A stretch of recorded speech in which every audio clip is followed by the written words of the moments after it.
Abominable is a 2019 computer-animated adventure film produced by DreamWorks Animation and Pearl Studio. After discovering a Yeti, three friends go on a quest to reunite the creature with his family.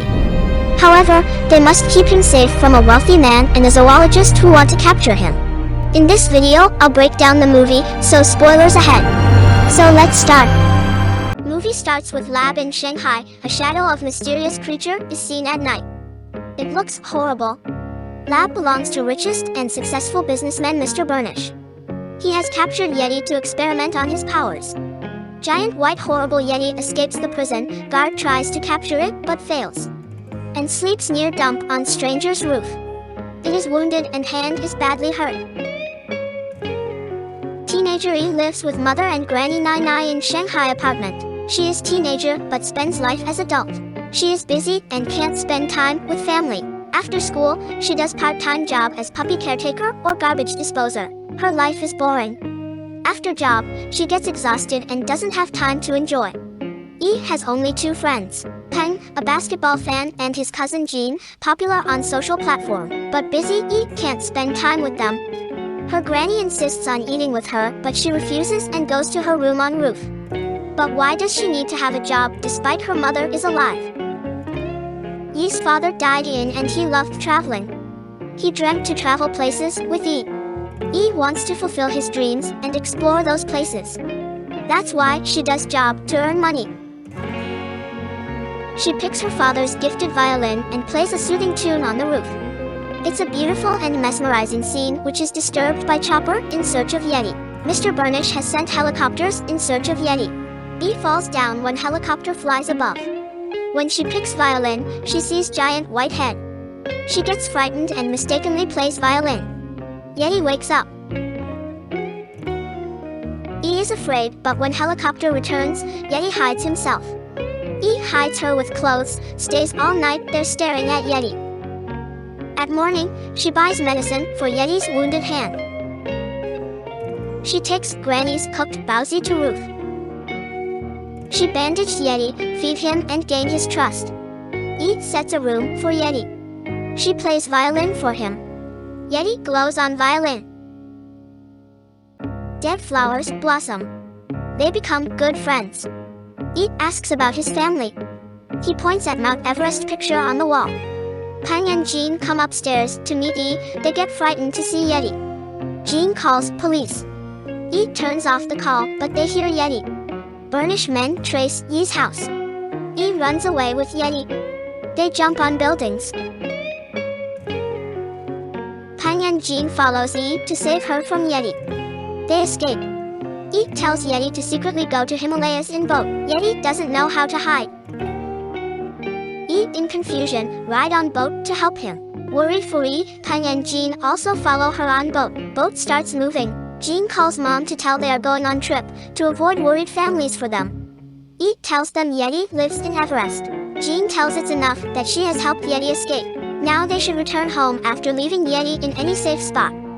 Boat is harbored and they hide in a box. The box is loaded on a truck. E gives Yeti Everest name. They drink many red cola drinks in container. Peng and Everest need to pee as they drank a lot. They move container which falls from truck and breaks open in forest. Everyone wanders around in forest. They are hungry as whole day has passed.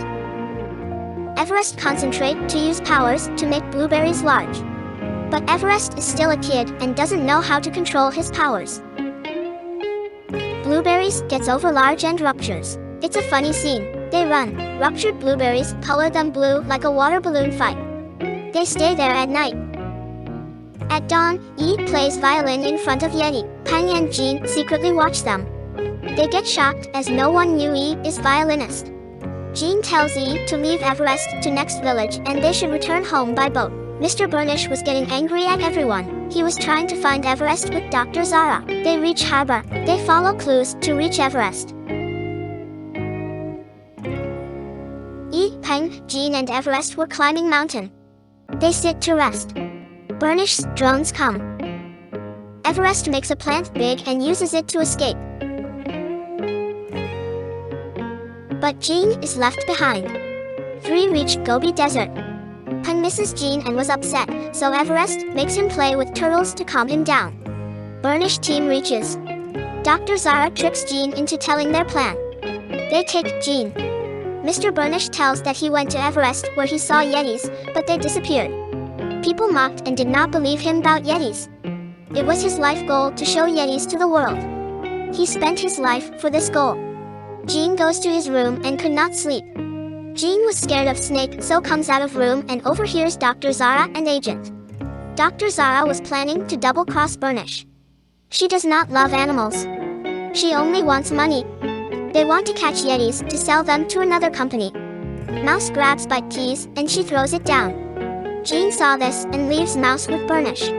Jean was convinced of Burnish's goodness. Jean tries to start Bite, but Bite falls down into cliff. He goes on foot to forest to find E. On the other side, they reach mountain cliff. They see a train coming, but it was far away. Everest uses his powers to get them in train cabin. They reach town near Yellow River. They change appearance of Everest into a bull, so no one gets to know that he is Yeti. E leaves Everest with Peng and goes to find Jean, but Burnish industry people come and see Yeti. They escape. Jean comes and takes them away. Burnish's car changes into boat. It was rapidly approaching. Everest uses his powers to speed the boat up. Burnish's boat cannot go further as field is full of flowers. Everest uses power to move boat. Field moves like water waves. They escape Burnish. Ye's violin breaks. She gets sad as violin was her father's. Jean consoles E. Everest repairs violin through his hair. E gets happy and hugs Everest. After traveling, E notices that they had traveled through her dream list places. Along with helping Everest, she is fulfilling her goal. They go to Gothenburg. E plays her violin. Everest's hair make flowers bloom. It was so beautiful. They reach Mount Everest's base. Yeti's house is just a bridge across. They were in center of bridge surrounded by Burnish men. Everest was going to thunder attack by climbing into pole. Mr. Burnish is inspired that how Everest is trying to save his friends, and he gets flashbacks of capturing Yetis. Yeti parents disappeared to protect their children. He realizes Yetis are good because he is protecting his friends. He orders to let Yeti go. But Dr. Zara makes him unconscious and orders to attack Everest. Everest gets unconscious because of tranquilizers. Dr. Zara imprisons him in cage. E comes to fight, but she pushes E from bridge and captures others. But she does not fall. She saves herself by hanging from rope. She starts playing violin on bridge. Everest wakes up due to magical powers of violin. He breaks cage and gets out. He uses power to make crystals of ice. Dr. Zara tries to attack Yeti, but Everest attacks them and glacier breaks. Car falls. Mr. Burnish offers to take children back to home. E tells that they have to take Everest back to his parents. Everest converts clouds into fish and they climb on them to go to his house. Everest reunites with his family. His family was gigantic. They say bye to Everest and go home with Mr. Burnish. E was living a normal life.